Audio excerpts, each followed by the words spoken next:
Hey again from the garden, it's Christina from Sunshine and Flora. So this morning I am out here harvesting, but I'm not harvesting for fresh bouquets. I am harvesting for dried flowers, and these are for a certain project. If you follow my videos for quite some time, you have seen that every September I do a big end of the season market, and I am prepping for that this year. And one of the products that I'm going to be offering new, both at that market and over in the storefront, are the dried flower pumpkins. Now, I'm sure you've seen this at markets or on Pinterest. Here is an inspiration picture that I pulled off of Pinterest, but I'm going to be making these with all of the dried flowers that I gather from the garden. So I'm out here gathering some flowers this morning because it's time to get some more drying. So I thought that I would show you how I do this. Some of the flowers I come through, which these zinnias are not ones that I'm going to be picking, but some of them I will come through and just pop the head off and dry them that way. Others I'm going to be gathering in bunches and hang drying. So I thought it would be fun to show you the difference. So the first thing we need to do is get everything harvested, and then we'll pop back into the workroom and I'll show you how I'm storing these.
All right, so I'm back inside. I've done my harvesting for today, and you saw that some of them I cut by the stems and I'm going to be bundling.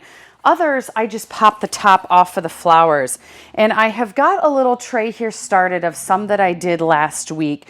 And I've got some straw flower on here. Straw flower, when you pop off, they literally kind of look how they're going to look dried. And so I just kind of like to set them out for a couple days, let the drying get going, and then they will get put in a bin. And I'll throw a picture up on the screen.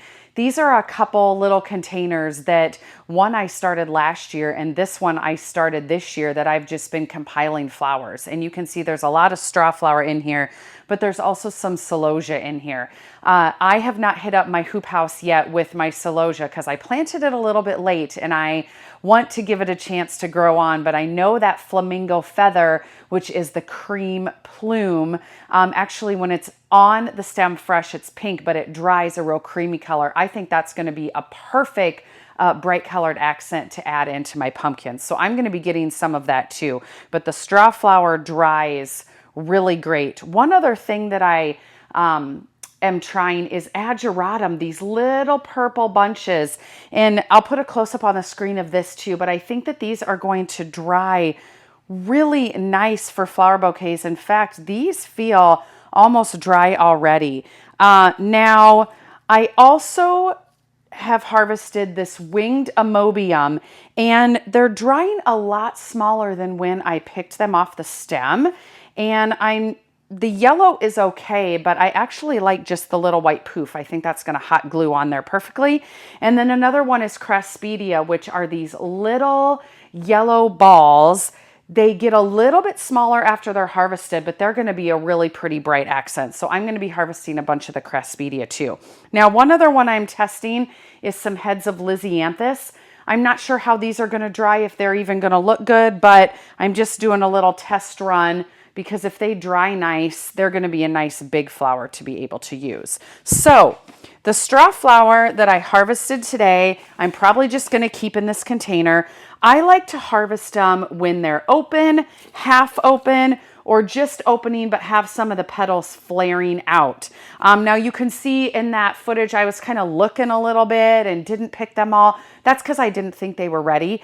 One thing about straw flowers, there's always wasps on the straw flowers, and so you kind of have to make sure before you grab that there's not a wasp on the other side of that flower.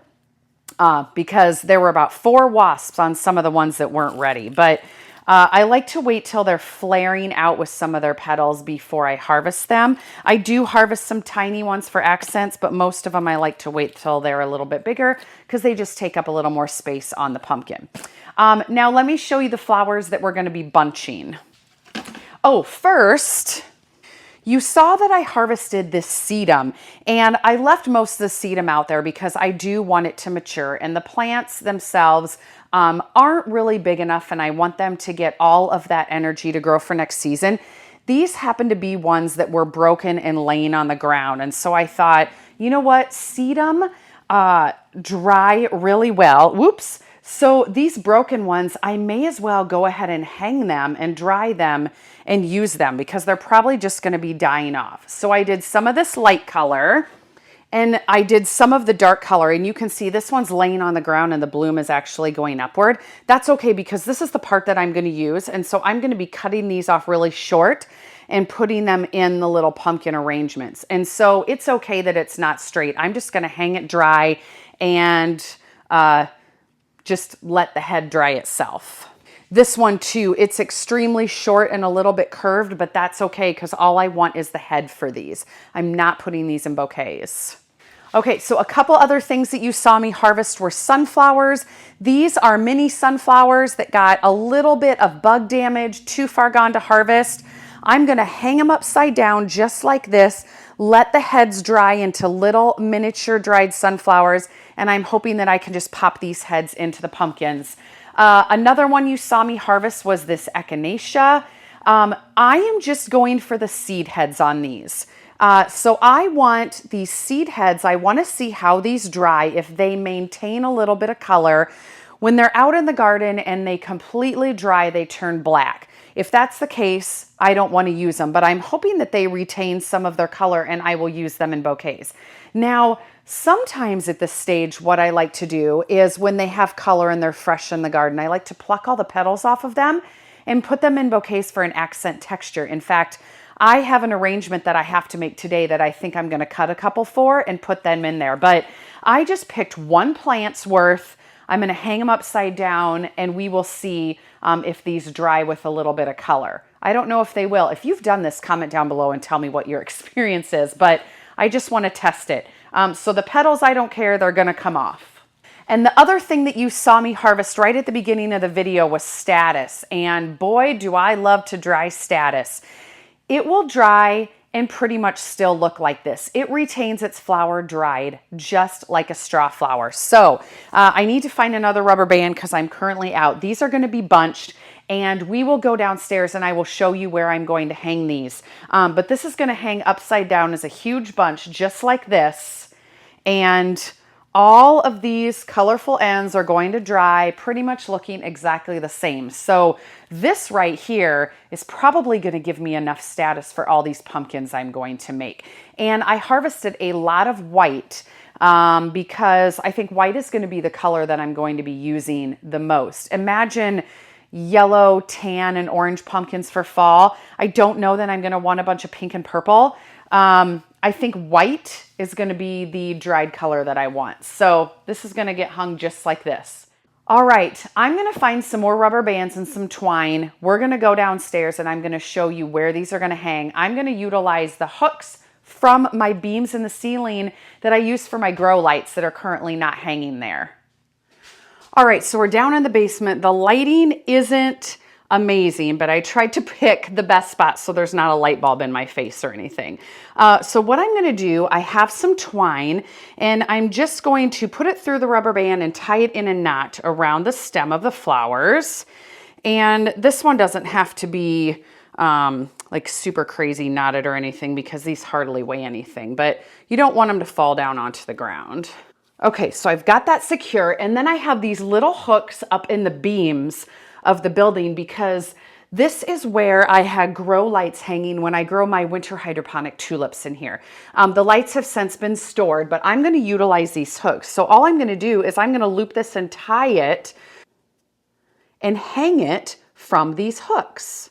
So I'm just tying a little knot, so I've got a little loop and hanging it like that. Now I could hang it taller, but no one's really walking down here but me. So if there's a line of dried flowers hanging in this line and I could put multiple ones per hook, then I don't think it's really going to get in the way.